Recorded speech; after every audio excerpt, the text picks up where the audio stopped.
ನಮಸ್ಕಾರ. ಇವತ್ತು ನಾವು ಕೇಳೋಕೆ ಹೊರಟಿರೋದು ಒಂದು ದಂತಕಥೆಯನ್ನ. ಇದು ಬರೀ ಒಂದು ಆನೆಯ ಕಥೆಯಲ್ಲ, ಬದಲಿಗೆ ಪರಂಪರೆ ಮತ್ತು ಘನತೆಯ ಸಂಕೇತವಾಗಿದ್ದ ಗಜರಾಜ ಬಲರಾಮನ ಜೀವನಗಾಥೆ. ಯೋಚನೆ ಮಾಡಿ, ಒಂದು ಇಡೀ ರಾಜ್ಯವೇ ತನ್ನ ರಾಜನಿಗಾಗಿ ಕಂಬನಿ ಮಿಡಿದ್ರೆ ಆ ರಾಜನ ವ್ಯಕ್ತಿತ್ವ ಎಂಥದಿರಬೇಕಾ?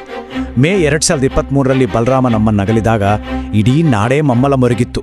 ಅಷ್ಟೇ ಅಲ್ಲ, ಸರ್ಕಾರಿ ಗೌರವಗಳೊಂದಿಗೆ ಅವನಿಗೆ ಅಂತಿಮ ವಿದಾಯ ಹೇಳಲಾಯಿತು. ಹಾಗಾದ್ರೆ ಯಾರು ಈ ಬಲರಾಮ? ಇಡೀ ನಾಡಿನ ಪ್ರೀತಿ ಗಳಿಸಿದ ಆ ಸೌಮ್ಯ ಗಜರಾಜ ಯಾರು? ಅವನ ಹಿನ್ನೆಲೆ ಏನು? ಬನ್ನಿ, ಈ ದಂತಕಥೆಯ ಹಿಂದಿನ ಕಥೆಯನ್ನ ವಿವರವಾಗಿ ನೋಡೋಣ. ಯಾವುದೇ ಕಥೆಯನ್ನು ಸರಿಯಾಗಿ ಅರ್ಥ ಮಾಡ್ಕೋಬೇಕು ಅಂದರೆ ಕೆಲವೊಮ್ಮೆ ಅಂತ್ಯದಿಂದ ಶುರು ಮಾಡಬೇಕು.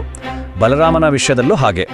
ಅವನ ಮಹತ್ವ ಏನು ಅಂತ ಗೊತ್ತಾಗಬೇಕಾದ್ರೆ ಮೊದಲು ನಾವು ಅವನ ಜೀವನದ ಕೊನೆಯ ದಿನಗಳನ್ನು ನೋಡಬೇಕು.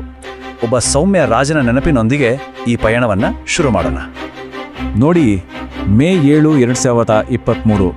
ಆಗ ಬಲರಾಮನಿಗೆ ಸುಮಾರು 67 ವರ್ಷ ವಯಸ್ಸಾಗಿತ್ತು. ಸ್ವಲ್ಪ ಅನಾರೋಗ್ಯನೂ ಇತ್ತು. ನಾಗರಹೊಳೆ ಹುಲಿ ಸಂರಕ್ಷಿತ ಪ್ರದೇಶದ ಭೀಮನಕಟ್ಟೆ ಆನೆ ಶಿಬಿರದಲ್ಲಿ ಆತ ಕೊನೆಯುಸಿರೆಳೆದ.